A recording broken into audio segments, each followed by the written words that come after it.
اب یہ معنی اصطلاحی جو ہے کون بنائے گا، کس کو حق ہے؟ آپ نے ادارہ بنایا تو آپ کو حق ہے، دوسرے کو حق نہیں ہے۔ ٹھیک ہے آپ ایک اجتماعی ادارہ بناتے ہیں، جی آپ جی اجتماعی حوالے سے ایسا آپ نے خود ایک تنظیم بنایا، اس کے لیے اعلان کیا اگر آئندہ ہمارا یہ ہوگا، اس کا نام یہ ہوگا۔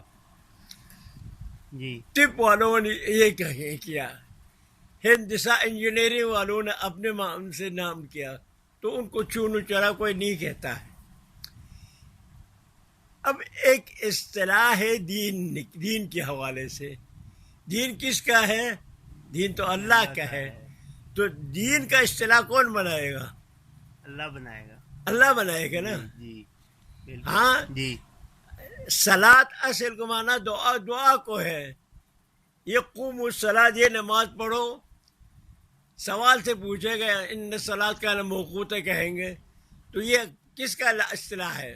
پیغمبر کا تو نہیں ہے نا، اللہ پاک اللہ کا ہے۔ جی یہ اصطلاح اللہ کا ہے۔ جی تو اصطلاح بنانے کا حق پیغمبر کو نہیں، اصطلاح اللہ بنائے گا۔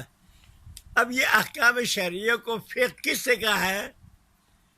مجتہدین نے ابو حنیفہ کے بعد ہوا ہے۔ جی تو جی اصطلاح کس کو کہتے ہیں؟ اس کو اصطلاح متشرعہ کہتے ہیں، اور سب کہتے ہیں اصطلاح متشرعہ حجت نہیں ہے، نہیں ہے نہیں ہونا چاہیے نا۔ جی ٹھیک ہے ہاں، تو اس طریقے سے لفظ امام جو اصطلاح باطنی ہے، جی لفظ کرامت اصطلاح باطنی ہے۔